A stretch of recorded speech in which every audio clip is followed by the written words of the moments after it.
What's going on, guys, and welcome back to another episode of my Next Gen Career Mode. This is number 58, and we start today's episode off by offering Ginter and William Carvalho a contract. Now, of course, in the last episode, Ginter came to us and said he wanted a new deal, and William Carvalho has been put on the transfer list as he hasn't been offered a new contract yet. So we offered them both new deals, but as you would have seen there in the top right, my transfer and wage budget isn't really the best, and keep in mind that I've got to pay sign-on fees as well, and of course we'll need to be strengthening the side a little bit more in January too, and of course saving a bit more money to sign some players on the future fee for loan deals such as Zelalem and Werner. We need to save a bit more money.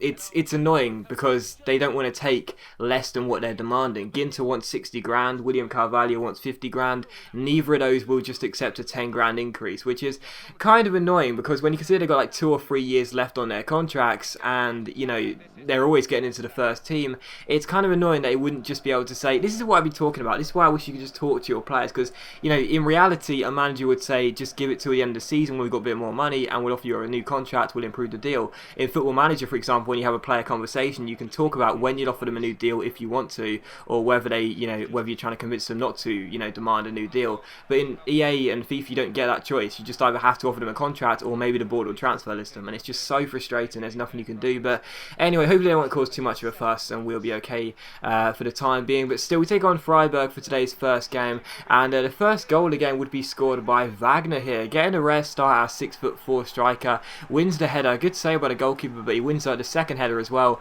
and puts it in. So Hertha Berlin 1, Freiburg 0, and a fantastic start just 8 minutes in. So Wagner getting a rare start in this game, obviously because we did have a midweek game, and of course we've been playing midweek games all through the Champions League season anyway. Quite a few players were unfit, so I rested quite a few players, and Wagner getting a rare start took it. So we're 1-0 up, and in the 18th minute here you see Wagner offload the ball towards Sydney Sam. Sam collects it and plays a great through ball towards Kevin Volland, rounds the goalkeeper, but the angle's a bit too tight and he can't squeeze it in, and it's cleared off the line at the far post. So still 1-0, leading through that early Wagner goal. And in the 34th minute Goretzka gets on the ball, and how about this for a free ball? Absolutely brilliant. He picks out Marco Reus, and Reus drills it in. It hits the goalkeeper, then hits the underside of the bar, but goes in. But it was a fantastic ball by Goretzka, split the defence, and Marco Reus with a brilliant finish there makes it Hertha Berlin 2, Freiburg 0. And when I signed Marco Reus, I did make the point that I was going to play him in that left attacking mid slot, and of course Sydney Sam, who joined on a pre-contract, would play in the right attacking mid slot,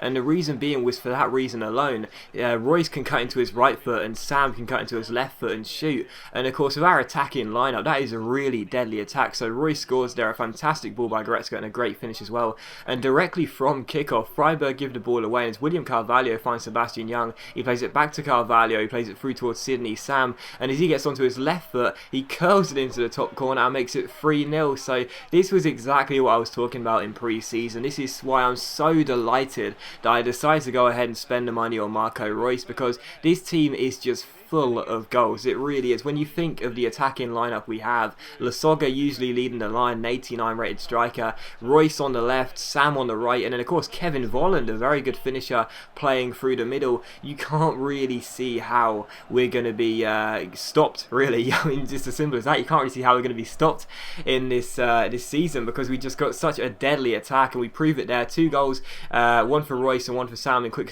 succession to add to the one that we scored earlier with Wagner, and it is 3-0. And in the 43rd minute it could have got even better here as Freiburg give the ball away, the goalkeeper slips, it comes to William Carvalho, but unfortunately I got the volley completely wrong and it went harmlessly wide and out for another goal kick, but still 3-0, and Freiburg really didn't threaten that much, and on the hour mark we could have made it 4-0. Sebastian Young finds Sydney Sam, the pair play a quick 1-2, and it is Sebastian Young who keeps on going. I thought I'd go all the way with the right back, see if I can score a great goal. Unfortunately not, it's a good save, but it falls to Sydney Sam, who heads it into the bottom corner past the despairing dive of, I think it's Baumann in goal for Freiburg, to make it 4-0. So just on the hour mark, 4-0 up, and the game was sealed, and we were on our way to one of the first routs in a very long time. And in the 83rd minute, could we make it 5-0? Well, Kevin Volland finds Maximilian Meyer back from his loan spell. He sprints down the left hand side, he's got enough pace to beat his man, nice little double step over here, gets back onto his right foot, rolls it across in the centre, picks out Wagner, who gets his second goal of the game and makes it Hertha Berlin 5,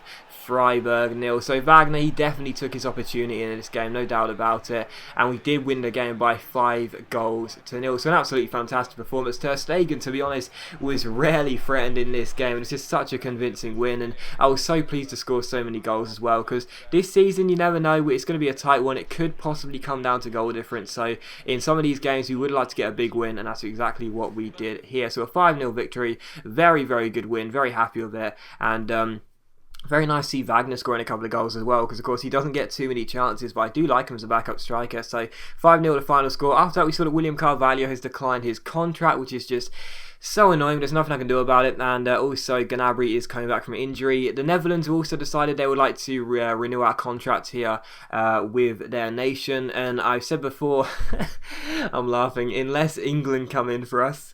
Yep, unless England come in for us, that will never happen, will it? Unless England come in for us, or Germany, then I'm not interested. I really am not interested in any other nation. Usually I'd say Brazil, but because there's only 6 months until the Euros, or 7 months till the Euros even, I'm just going to stick to European nations. So unless it's Germany or England, I will be staying with the Netherlands. I don't even know why. I don't even know why I even bring up England. It's never going to happen, is it? But still, unless Germany come in, let's just say that, I'll stay with Netherlands. But anyway, we take on Bayer Leverkusen for the second and final game of today's episode, away from home. Now, Bayer Leverkusen, whenever we take them on, it always is, relatively important, and of course it's a very difficult game as well, because Leverkusen do have a very decent side, but as you can see here, they are sitting outside the Champions League places only on goal difference away from Bayern Munich. So as we take it on away from home, it's always a goal, always quite a few goals in the games as well, so I was looking forward to it really, but of course with Ramos starting up top, just in front of Lars Bender, it would be a difficult game for us, because Ramos of course was a striker we sold to Leverkusen at the start of last year,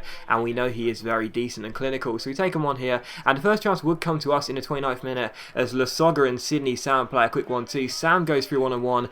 Begovic makes the save, but I get so lucky because it comes straight back to Sydney Sam, 10 yards out, open goal, and he's not going to miss. So Sam scores against his former club, gets his third in just 2 games, and it's 1-0 to the good guys. And in the 43rd minute, well, unfortunately for us, a bit of bad news. William Carvalho goes for the header and ends up getting injured. So that's what you get for declining my contract, William Carvalho. You're getting injured. So yeah, Carvalho gets an injury. Thankfully, it's just a bruised elbow. That'll keep him out for 1 or 2 weeks maximum. I think the actual injury date is 8 days, but sometimes it could be 2 weeks, depending on the plaster. So yeah, William Carvalho gets an injury there. It's not a bad injury. You've got enough cover in that place, but still, he's a regular member of the first team squad, so it's not good to see.